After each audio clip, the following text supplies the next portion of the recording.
experte en protection sociale et conseillère spéciale du président de la République. Elle est également présidente directrice générale du Centre de développement solidaire et inclusif, CDSI, qu'elle a fondé pour lutter contre la pauvreté chez les personnes vivant avec un handicap et vulnérables grâce à des formations diverses. Son engagement dans le développement durable a été reconnu par le programme USAID Entrepreneuriat et Investissement qu'il a désigné comme ambassadrice pour promouvoir l'écosystème de l'entrepreneuriat au Sénégal. Donc, Mme Aïssatou Cissé a également été impliquée dans des initiatives pour la protection des droits sexuels et reproductifs des personnes handicapées et la sensibilisation environnementale. En tant qu'écrivaine et éditrice de livres pour la jeunesse, elle nourrit la créativité chez les enfants et les jeunes. Elle est à l'origine du prix Macky Sall pour l'inclusion et l'autonomie, un concept visant à promouvoir l'inclusion des personnes handicapées dans tous les domaines. Donc, merci d'applaudir Mme Aïssatou Cissé. Notre deuxième intervenante est Larissa Koudjoué, qui est en ligne. Larissa, désolée pour le retard, tu es restée un peu longtemps en ligne. Donc, Larissa est docteur en sciences politiques, diplômée de l'Institut d'études politiques de Bordeaux et de l'Université de Yaoundé 2, SOA, au Cameroun. Donc, chercheur associé au CEPED Paris, conférencière, militante féministe queer et panafricaine. Larissa est passionnée par les droits humains, la justice sociale et la littérature africaine. Donc, son expérience comprend la réalisation de plusieurs projets de recherche scientifique et communautaire, la publication d'une dizaine d'articles sur la santé globale, le VIH-Sida, la pandémie de Covid-19, de citoyenneté, de genre et de sexualité. Elle a également enseigné la sociologie politique à l'université Lumière Lyon 2 et à l'université de Bouéa. Parallèlement à son travail académique, elle est engagée dans un travail militant, construction de mouvements, mobilisation de ressources, coordination de projets communautaires ciblant spécifiquement les femmes et les minorités sexuelles en Afrique de l'Ouest et centrale.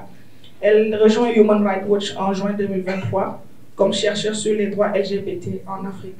Merci d'applaudir Larissa Koudjoué.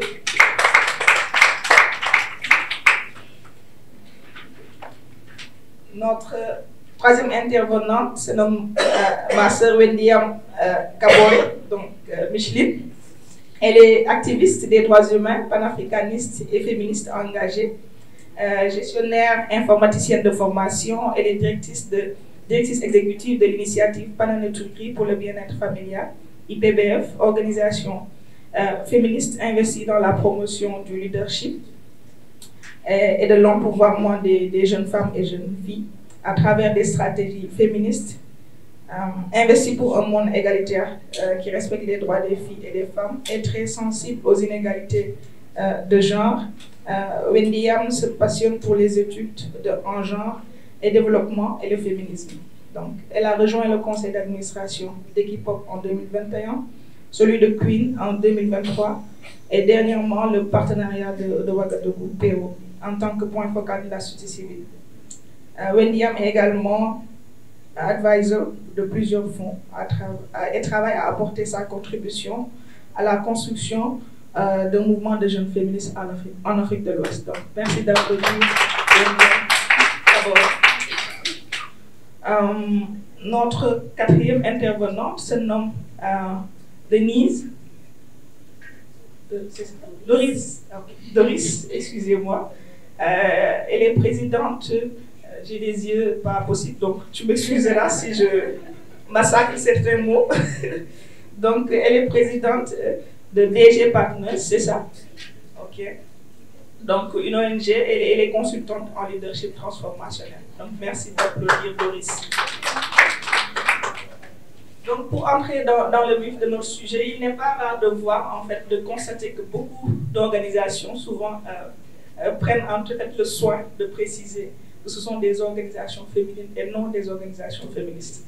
Donc, tout le temps, en fait, elles mettent ces organisations un point d'honneur à préciser, en fait, cette frontière-là entre organisations féminines et organisations féministes. Donc, vraiment, le but de ce panel, c'est vraiment d'explorer de manière existante dans les organisations féminines et les organisations féministes, en fait, comment ces organisations peuvent en fait trouver des points de collaboration.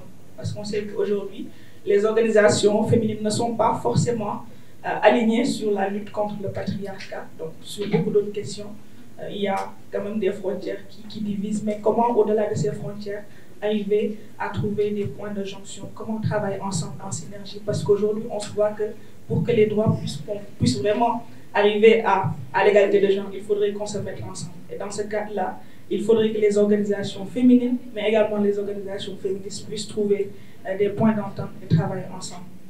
Donc c'est dans ce cadre-là que je vais m'adresser aux différents intervenants. Je vais poser une question pour toutes, donc vous pouvez répondre successivement. Donc la première question que je voudrais vous poser, c'est quelles sont les différences clés entre les approches des organisations féminines et les organisations féministes dans la promotion de l'égalité des genres, et quels sont les enjeux économiques des deux organisations dans le contexte de la féminisation de la pauvreté. Donc, ce sont ces deux questions que je peux vous adresser. Vous pouvez répondre à tout. Bédiam. Moi, c'est Maïssatou Cissé. Bonjour tout le monde. Je voudrais d'abord féliciter et remercier cette université d'été qui nous a réunis depuis avant-hier. Et vous féliciter aussi pour la modération de ce panel. Et voilà, par rapport à l'univers, excusez-moi, par rapport aux deux organisations, les enjeux. D'abord, quelles sont ces organisations-là?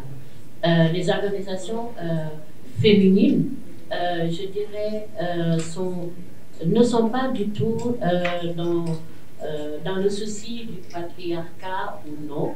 Ce sont des organisations qui voient des femmes se réunir selon leurs intérêts et selon le sujet.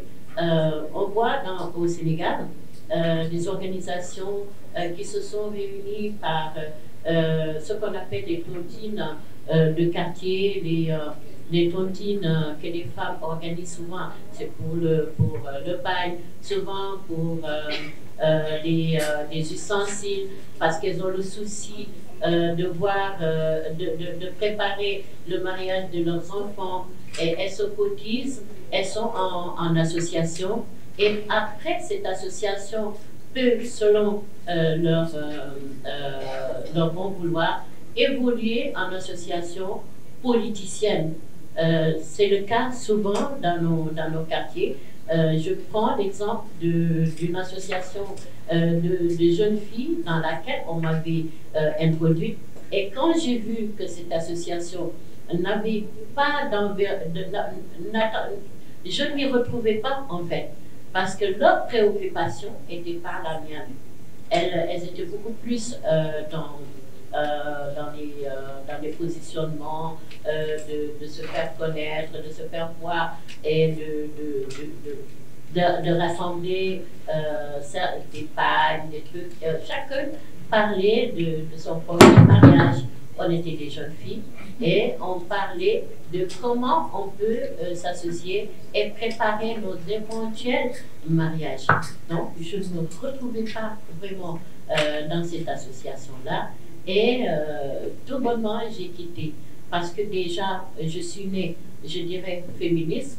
J'avais d'autres engagements, ainsi que les membres de ma famille. On avait d'autres perceptions de ce que nous devons faire, nous, en tant que jeunes filles, pour pouvoir progresser socialement dans notre environnement. Voilà. À mon niveau, je dirais que, pour ajouter à ce qu'elle a déjà dit sur l'engagement des organisations féminines, qui principalement est à vocation pour des intérêts souvent, voilà, qui réunissent les membres de l'organisation, ça peut être très diversifié en fonction des besoins de la communauté, qu'on soit jeune fille, jeune femme, ou en tout cas de profession, parce qu'on voit les organisations, il y a les juristes, il y a les médecins, il y a les femmes rurales, il y a les coopératives. Mais la plupart du temps, les organisations féminines s'attaquent à des enjeux liés à l'existant, à leur vécu quotidien, et alors que les organisations féministes s'attaquent directement, principalement au patriarcat. Et c'est une très grande différence parce que s'attaquer au patriarcat tient compte du fondement de notre société, de l'organisation de la société. On travaille à déconstruire beaucoup de choses et je dirais que malheureusement, ce n'est pas toujours compris du côté des organisations féminines et où le questionnement n'est pas intégré, l'analyse n'est pas intégrée et du coup, nous remarquons beaucoup de conformisme. On fait avec nos coutumes, avec notre contexte socio-culturel, on s'y habitue et on se dit que c'est normal, alors qu'au niveau des organisations féministes, nous travaillons à déconstruire tout cela. Ce sont des divergences qui souvent ne trouvent pas de point d'accord, mais c'est ce que je peux déjà dire sur ce qui démarque clairement les organisations féminines et les organisations féministes dans notre contexte. Bonjour à tous et à toutes. Je suis Doris Dieton, je viens du Bénin. Je suis présidente de DG Partners ONG et puis consultante en leadership transformationnel. Je prépare une thèse en communication à l'université d'Abomey-Calavi. Je n'étais pas prévue panéliste, mais je me joins au mouvement. Et par rapport à la première question, moi je peux dire que le mouvement féminin, comme viennent de le dire mes prédécesseurs, effectivement ne s'attaque pas aux normes sociales. Moi particulièrement, j'ai été formée dans les mouvements féminins. C'est-à-dire à l'université, le moment venait nous former sur les questions basiques de VBG, de prise de parole en public, de comment renforcer notre confiance en nous-mêmes. Mais le discours n'est pas celui des féministes aujourd'hui. Et comme l'ont dit mes prédécesseurs, on voit plus des mouvements de femmes. Par exemple, au Bénin, il y a l'association des femmes juristes du Bénin, des artisans, des cotoculteuses. Donc, ce sont des personnes qui se mettent ensemble pour plutôt des intérêts économiques. Pour des intérêts économiques. Et vous n'êtes pas sans savoir que autrefois, les préoccupations n'étaient pas celles d'aujourd'hui. On voulait travailler, les mouvements féminins voulaient travailler pour, disons, autonomiser les femmes, qu'elles ploient sous la violence, qu'elles soient, disons, mal à l'aise au foyer et tout. Ce n'était pas des préoccupations essentielles, mais c'était comment est-ce qu'on fait pour les autonomiser en tant soit peu pour qu'elles ne dépendent pas totalement du mari. Mais les préoccupations, le discours qu'on tenait, ce n'était pas ce que nous entendons aujourd'hui avec les féministes. Donc, il y a véritablement une frontière. Avant, c'était comment aider les femmes à peut-être subvenir à leurs besoins. C'était sur des questions existentielles.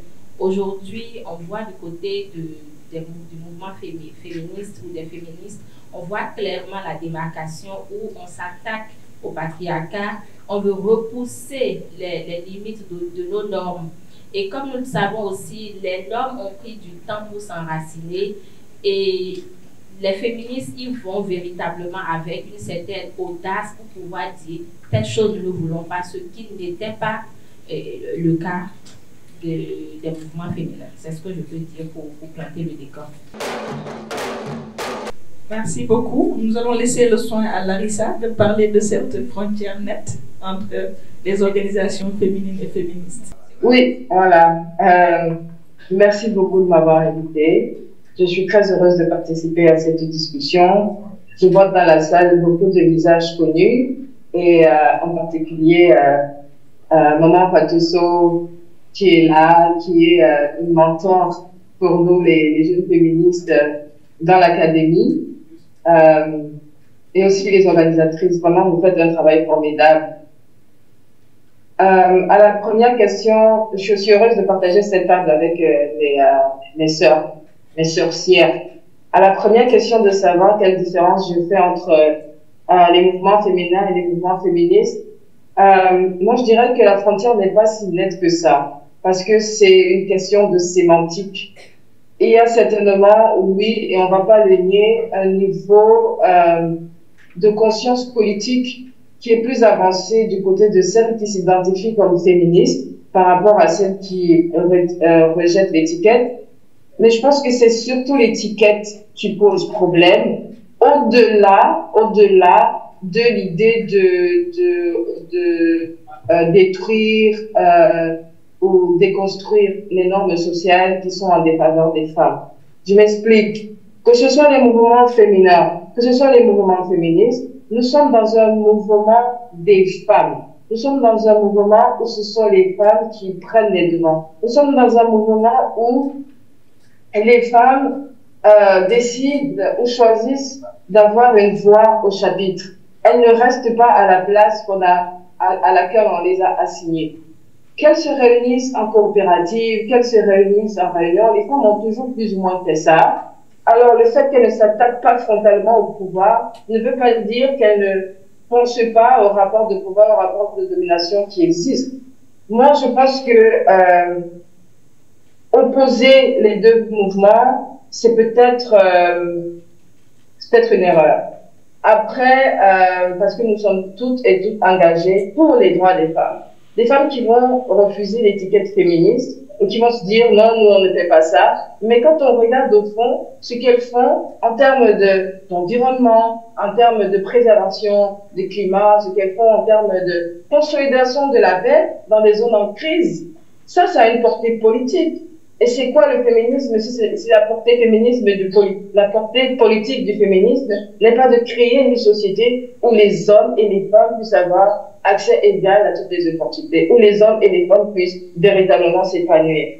Donc la différence, elle paraît évidente parce que on va dire féministe d'un côté et puis de l'autre on va dire féminin. Moi je pense que c'est vraiment une question de sémantique parce que nous sommes toutes engagées dans un mouvement des femmes et pour les droits des femmes. Voilà ce que moi je peux dire à ce niveau-là sur les différences clés. Je pense qu'elles sont plus ou moins superficielles. Hein. Après, ne le prenez pas mal. Je ne dis pas que des femmes qui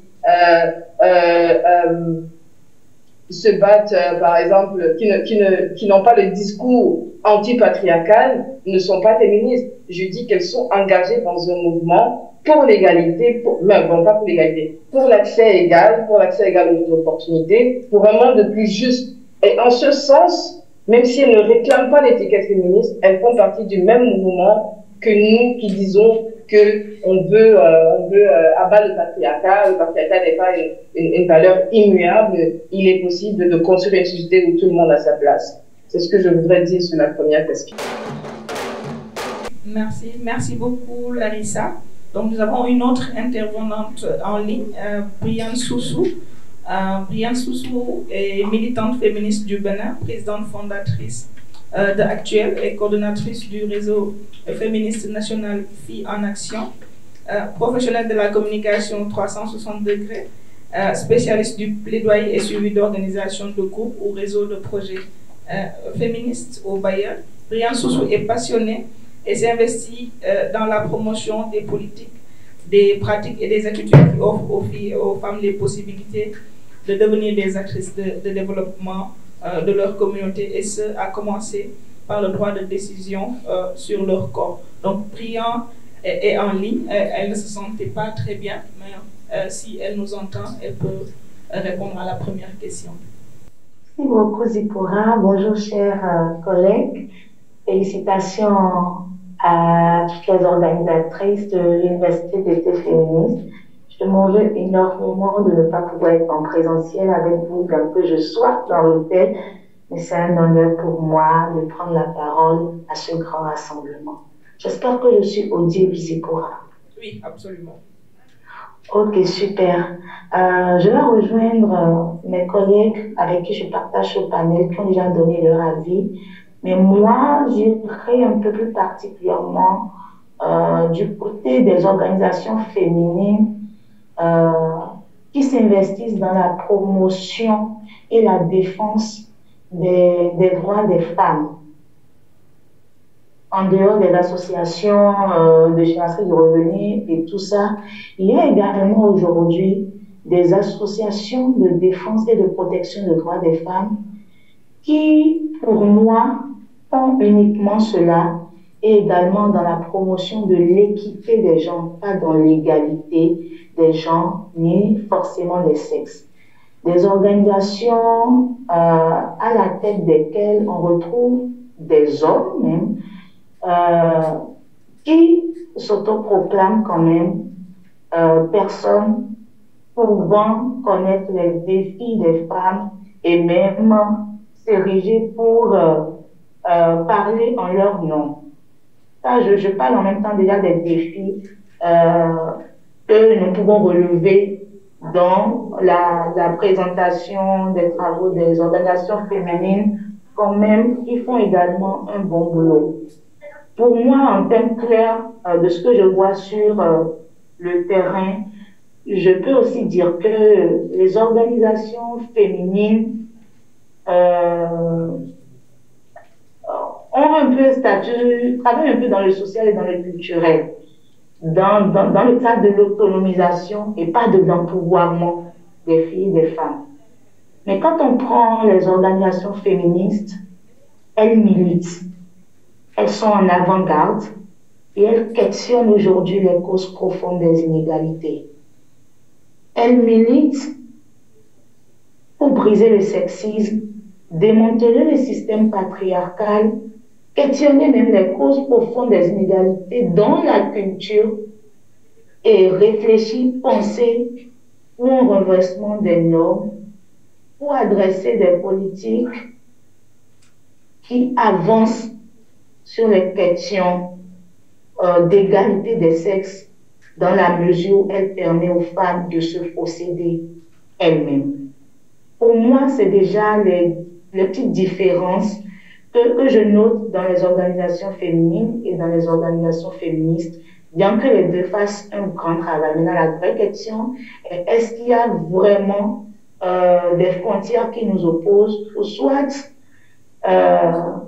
des actions sur lesquelles on devrait se focaliser pour aller mieux. Le deuxième point de la question aborde également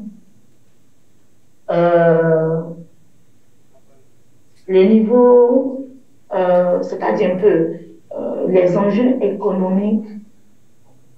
Aujourd'hui, quand on parle de féminisation de la pauvreté, moi je prends la question dans le sens où qu'est-ce que nous, en tant qu'organisation féministe, en tant qu'organisation féminine, quelle est notre part aujourd'hui pour que nous puissions pallier ce problème qui dure depuis des années, qui continue d'ailleurs, qui va sans doute continuer, où la majorité de la population, la majorité des cibles parmi les personnes à revenus faibles continuent d'être les femmes. Et je vais rejoindre un peu ma sœur du Burkina, Bénédicte, qui dans son panel hier avait déjà un peu commencé par évoquer ce sujet où il faut que, au-delà de nos actions, de nos organisations, en tant que féministes ou en tant que militantes féminines, nous devrions également penser à aller en politique parce que les enjeux économiques se trouvent également là. Comment est-ce que nous arrivons dans ces espaces pour militer, pour que les femmes qui sont en extrême pauvreté, par exemple, aient droit aux besoins essentiels que sont par exemple les prêts, les crédits. Comment est-ce que les femmes arrivent maintenant à posséder des héritages? Comment est-ce que le recouvrement sanitaire devrait être assuré? Et ça, ce n'est pas des défis qui sont exhaustifs. Donc, c'est comme ça que moi, je peux répondre à cette question d'enjeux économiques et surtout ce qui est de notre ressort aujourd'hui. Merci beaucoup, Bréa. Merci également aux différentes intervenantes d'être revenues sur les différences qui existent entre ces mouvements et de poser la question si finalement, la question de savoir si finalement la frontière est aussi nette que ça ou existe-t-il réellement une frontière. Et ça me permet de revenir vers vous, Madame Aïssatou Cissé.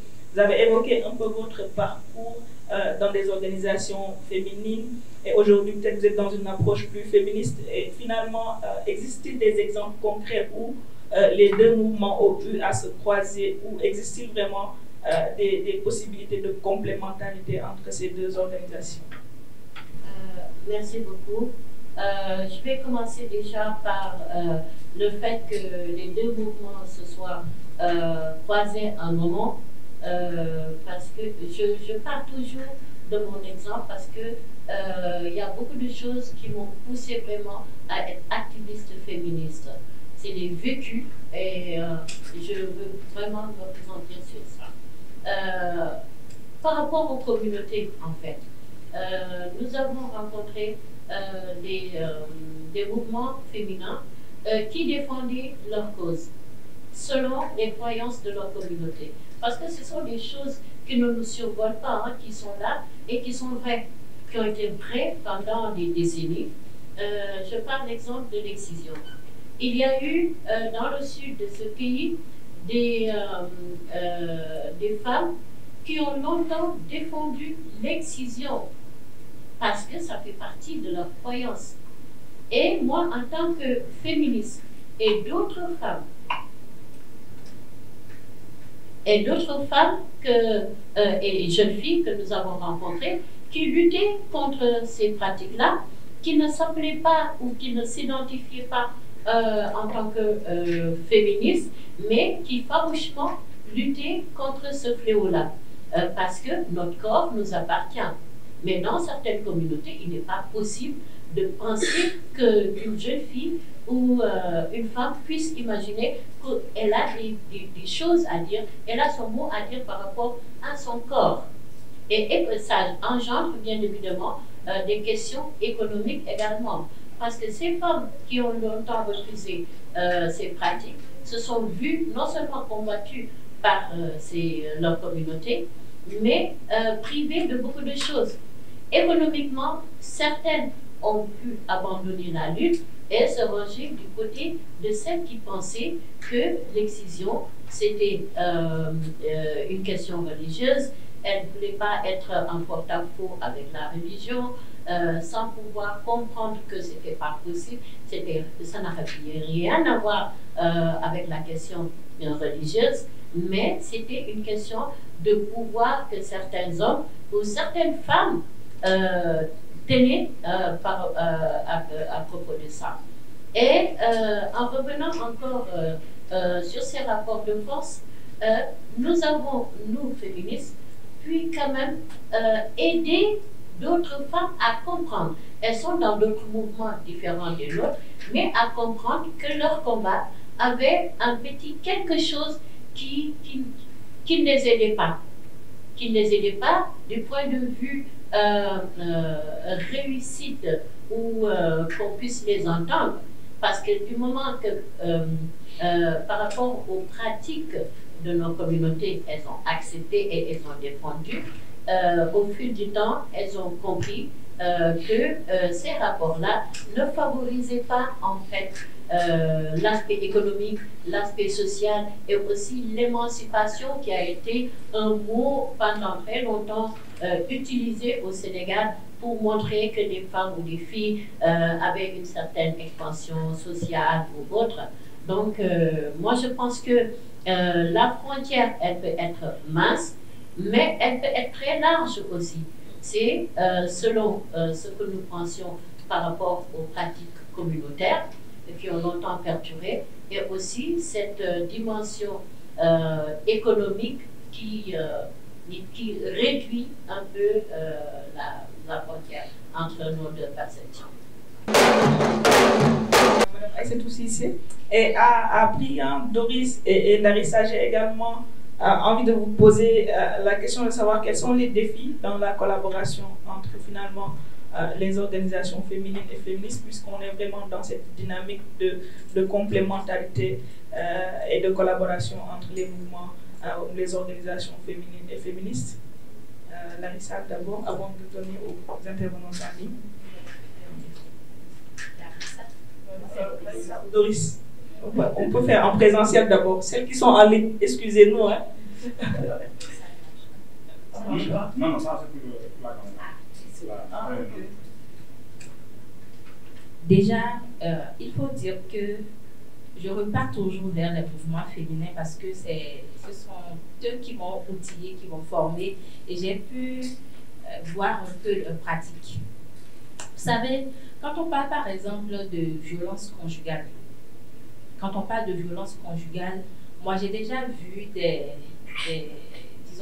responsables de mouvements féminins venir dire à des femmes, oui, tu as été battue, mais je pense qu'il nous faut t'aider à trouver une activité pour rester toujours au foyer, aux côtés de tes enfants. Et en travaillant, en gagnant un peu d'argent, tu peux arriver à t'autonomiser et tout. Et tu as dit, elle ne prenait pas forcément à cœur la peine de celle qui est battue.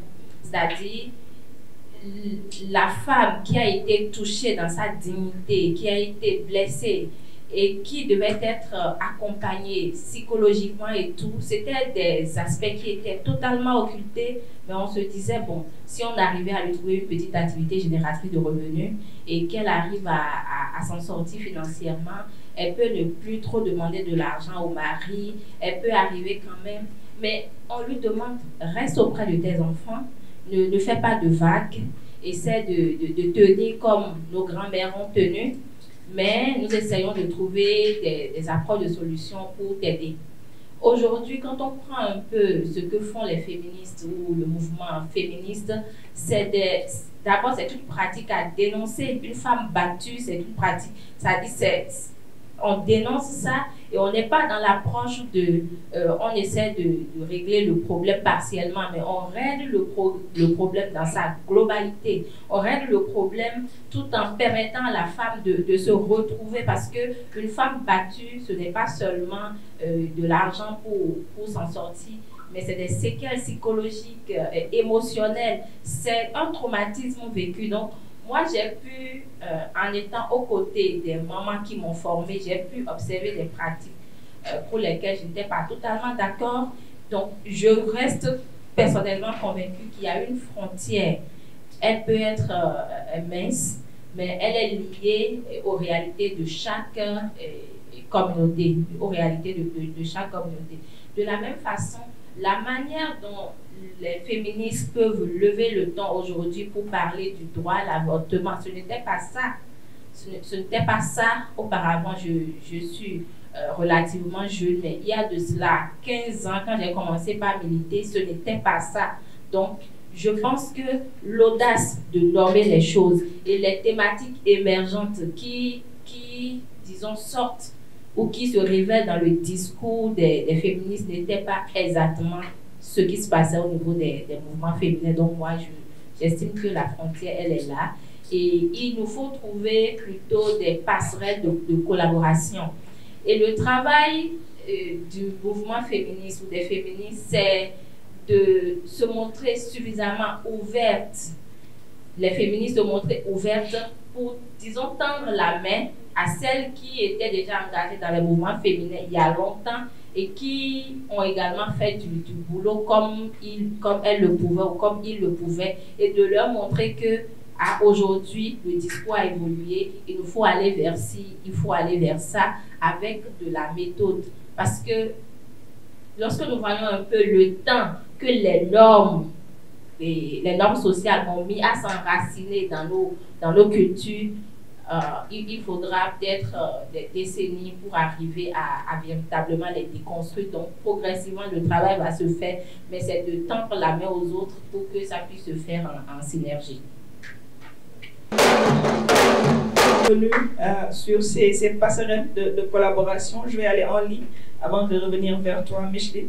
Larissa et Priyan, est-ce que vous pouvez revenir un peu sur les défis en fait dans la collaboration des organisations féminines et féministes et comment finalement nous pouvons les surmonter? Alors, c'est vrai que nous sommes tous engagés dans les droits des femmes, dans les questions d'équité, de justice sociale, mais on ne s'y prend pas de la même manière. Et parfois, on peut se faire du mal sans le savoir. je pense que le plus grand défi, c'est vraiment de s'écouter. De part et d'autre, hein, il y a comme une sorte, du côté des féministes, une sorte de... comment je vais dire ça? Le fait que certaines organisations de femmes ne se définissent pas comme féministes, ça pose problème. On se dit, mais pourquoi tu travailles pour les femmes? En fait, il n'y a rien de mal à se définir comme féministe. Et de l'autre côté, le fait pour les organisations féminines d'avoir en face des féministes qui en veulent, qui sont taxées d'énerver tout le temps, qui veulent castrer les hommes, qui veulent tout casser, ça aussi, ça pose problème. Et si on ne s'écoute pas, si on ne fait pas preuve seulement d'ouverture, comme ma prédécesseur a dit, on ne va pas aller bien loin. Le mouvement féministe en Afrique, tel qu'on le connaît aujourd'hui, il est récent dans les formes actuelles. Après, l'esprit féministe n'est pas récent, il a toujours été là. Mais la manière dont on s'organise aujourd'hui, ça c'est nouveau. Et ça prend du temps. Ça prend vraiment beaucoup de temps, ça prend de la ressource, et ça se passe dans le long terme. Le mouvement féminin, il est aussi politique, parce que pendant longtemps, les femmes se sont toujours réunies en association. Et on connaît historiquement par où nos pays sont passés en Afrique. On a subi des vagues de féminisation, et souvent c'était les seuls moyens pour les femmes d'avoir un certain poids. Non seulement au sein de la communauté, mais aussi de manière plus générale, plus nationale, dans la gestion des affaires de la cité. Donc s'écouter, c'est vraiment un défi, hein, de part et d'autre. S'écouter. Souvent, on s'entend parler, on entend parler les autres, mais on n'écoute pas. On n'écoute pas dans le sens où on se dit certaines personnes ne sont pas suffisamment radicales, ou alors d'autres personnes sont trop radicales. À partir du moment où on prend d'autres femmes comme des ennemis, on n'avance pas. Les mouvements féminins, les organisations de femmes ne sont pas les ennemis des féministes. Et les féministes ne sont pas les ennemis des organisations de femmes. Nous ne sommes pas nos ennemis. On ne peut pas s'opposer en ennemis. Mais les choses ont l'air de se passer comme si on se regardait en situation de défaillance. Non, vous faites ceci, vous êtes trop vocal, vous parlez trop fort, nous on n'aime pas ça, toujours été fait comme ça chez nous, nous on ne veut pas notre chef qui est comme ça, voilà. Si on ne s'écoute pas, si on ne crée pas les passerelles pour s'écouter, on ne va pas aller bien loin. Je pense que le plus gros défi, c'est vraiment de s'écouter. Et s'écouter dans l'intention de comprendre quel est le positionnement de l'autre et d'avancer aussi avec cette personne. Il n'y a pas de différence irréductible. Nous sommes des femmes, on se bat pour un monde où les femmes peuvent avoir des accès égal, tout comme les hommes. On ne se bat pas contre les hommes. C'est le système qui est notre ennemi. Les femmes, une autre femme ne sera jamais mon ennemi. Moi, je suis une féministe queer. Je sais que la sexualité joue un très grand rôle dans mon militantisme.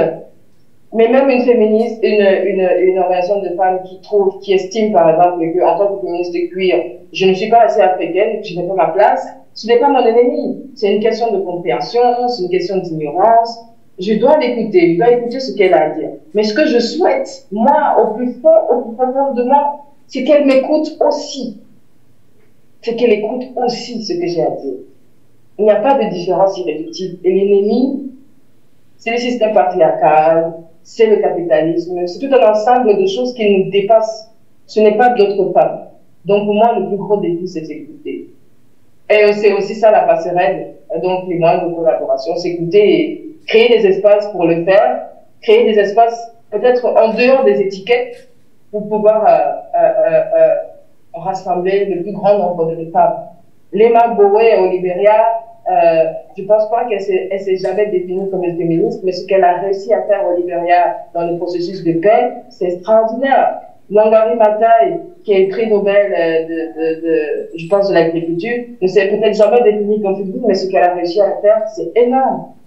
Donc, au-delà des étiquettes, au-delà de ce qu'on pourrait appeler la frontière, il y a tellement de choses à faire ensemble, il y a tellement d'enjeux.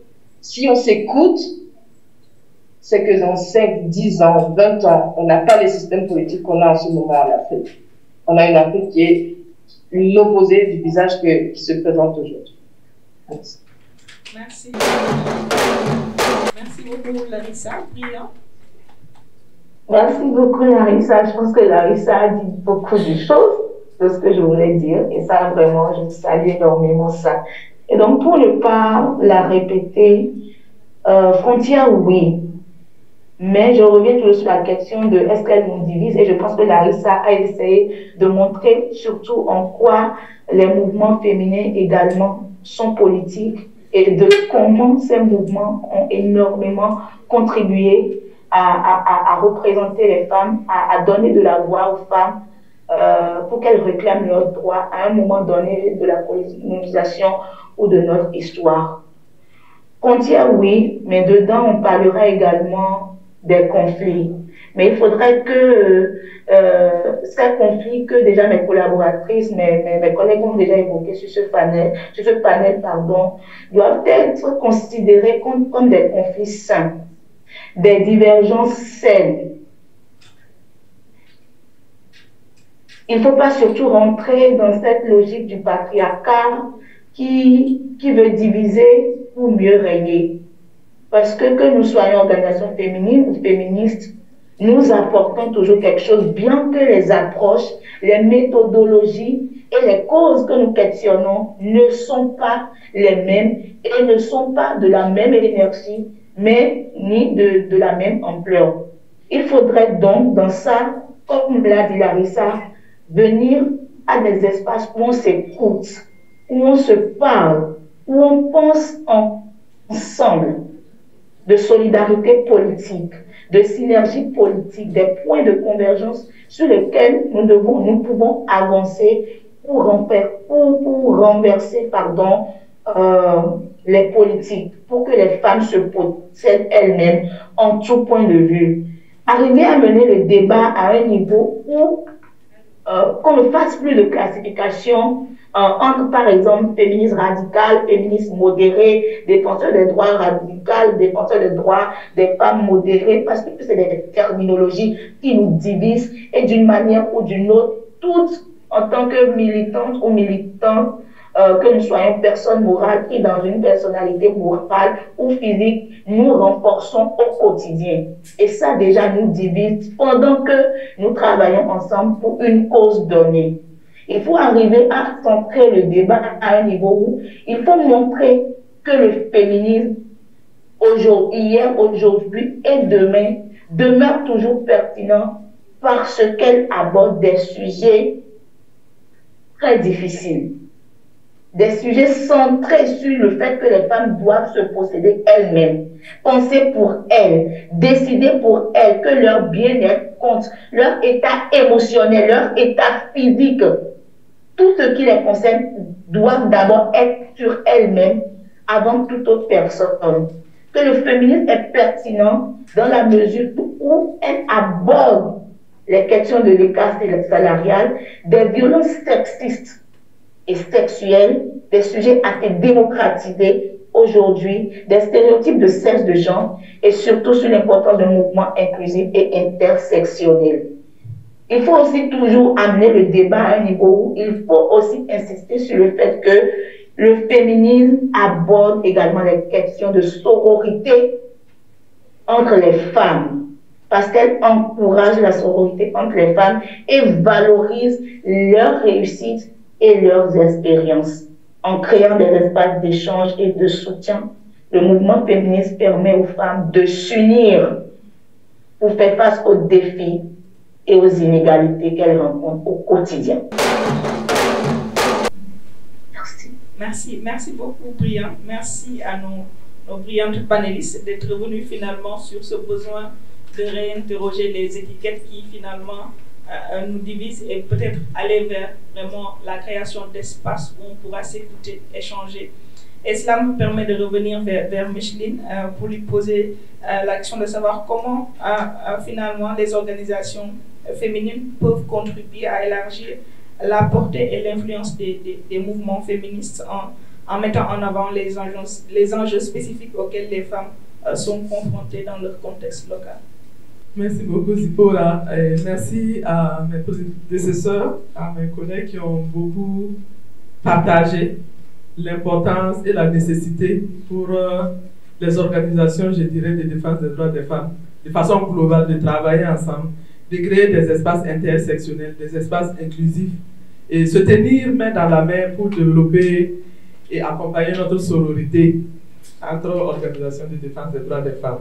Alors, les organisations féminines font un travail très très formidable. Ce sont nos dévancières, et comme Larissa l'a dit, on peut ne pas se définir féministe, mais faire un travail formidable de féminisme. Et on a les femmes dévancières que nous avons honorées avec des tableaux. Je pense qu'en leur temps, il n'y avait pas le mot féministe, mais aujourd'hui, nous les reconnaissons comme des féministes.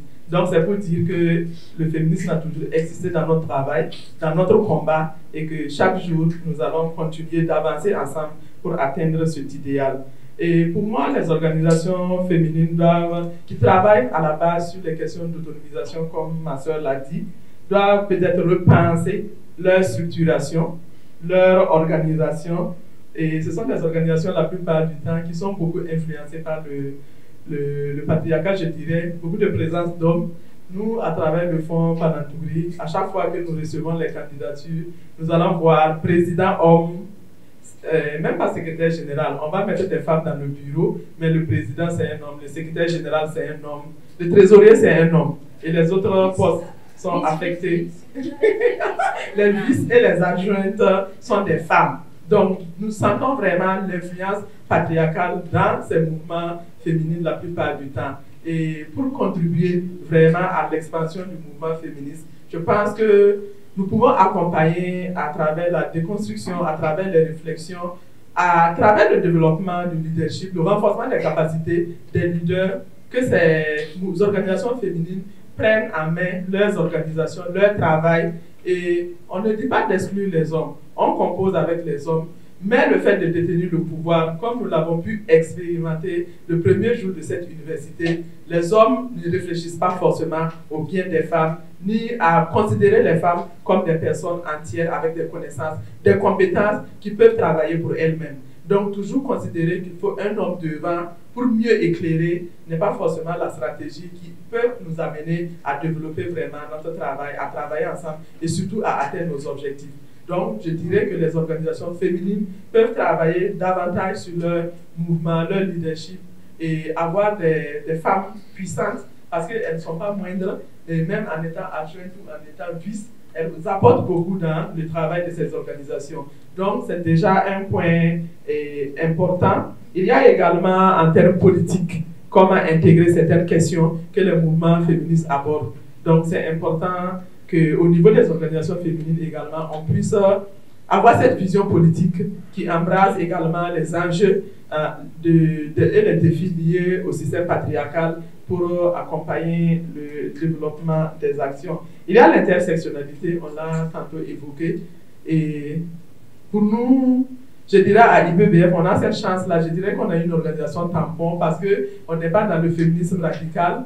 Et à l'occasion du festival féministe que nous avons organisé en mars, nous avions des organisations de femmes que nous avons invitées. Qu'on soit féministe ou pas, il y a la place pour tout le monde et l'espace doit être commun. Nous devons être ensemble pour discuter de toutes ces questions qui nous concernent. Parce que les défis sont communs, les violences sont communes et nos existences sont communes. Et à l'occasion d'un panel, je pense qu'il y avait les défenseurs qui étaient là sur certaines questions. Et à la restitution, l'aîné a dit on a travaillé vraiment à faire comprendre à nos jeunes qu'il fallait vraiment être modérés et tout. Et la jeune a pris la parole pour dire oui, on a écouté ce que nos mamans ont dit, mais nous pensons que voilà, on doit aller plus loin dans notre lutte politique. On doit partager les espaces, on doit être ensemble parce que nous devons converger nos idées, nos actions, nos stratégies pour pouvoir déconstruire ensemble, mieux se comprendre et pouvoir impacter positivement notre travail et bien sûr aller de l'avant. C'est ce que je pouvais dire.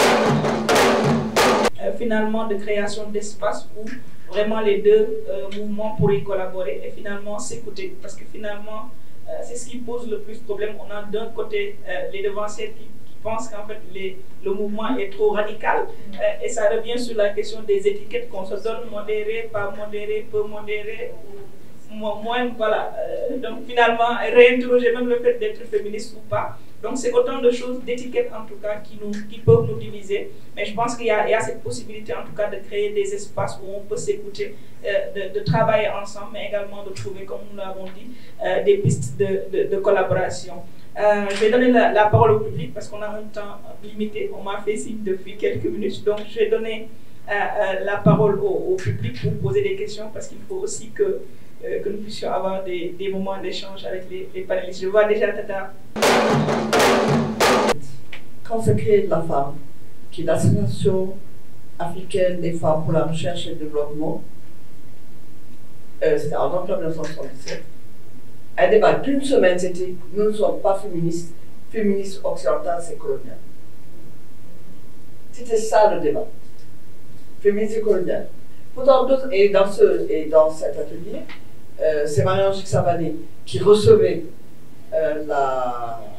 la réunion à Dakar, mais il y avait d'autres grands noms, il y avait Ashura Pala, il y avait, bon, vous ne connaissez pas, mais Fatima Mernissi, qui ont été vraiment des grandes voix de la recherche sur les femmes.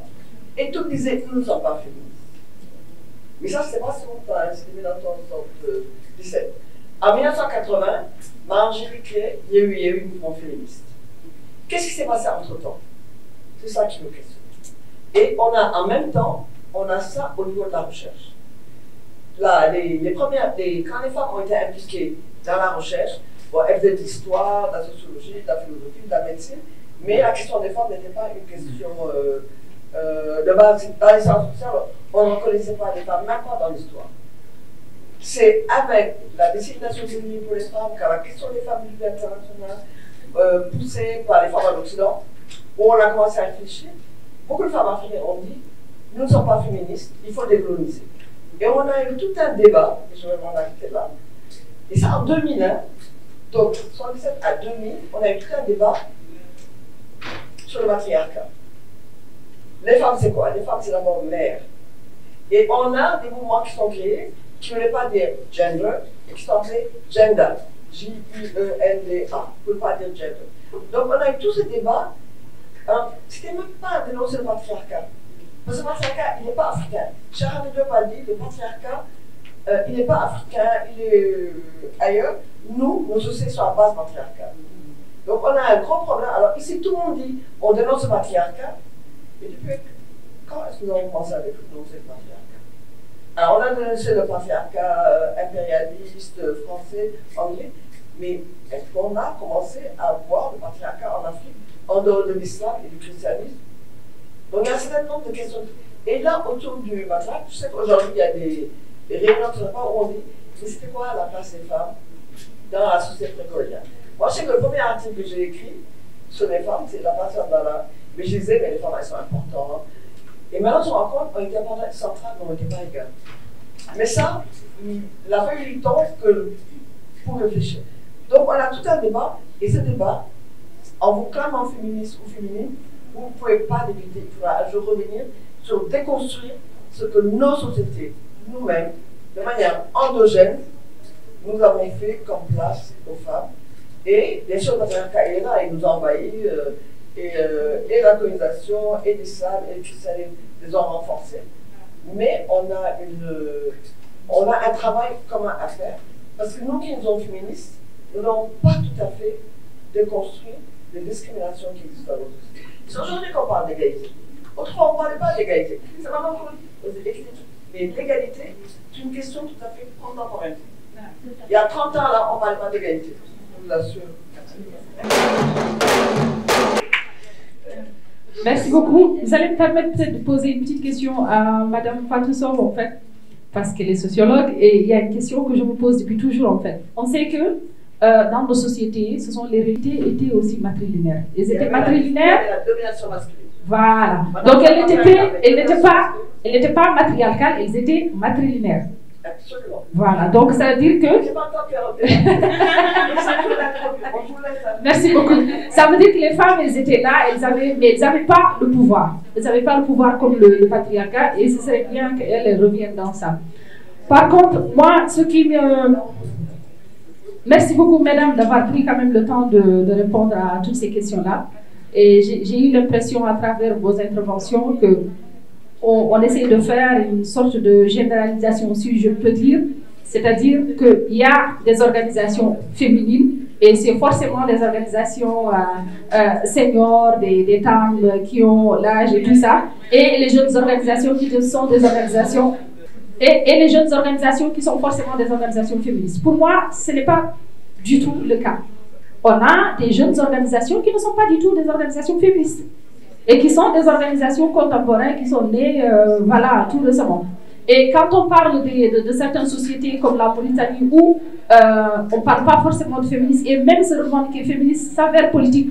Quand je dis politique, c'est qu'on est dans un environnement très austère à tout changement, à toute chose en fait. Donc le fait de se dire, nous sommes une organisation féministe, c'est d'avoir une revendication féministe et une revendication politique.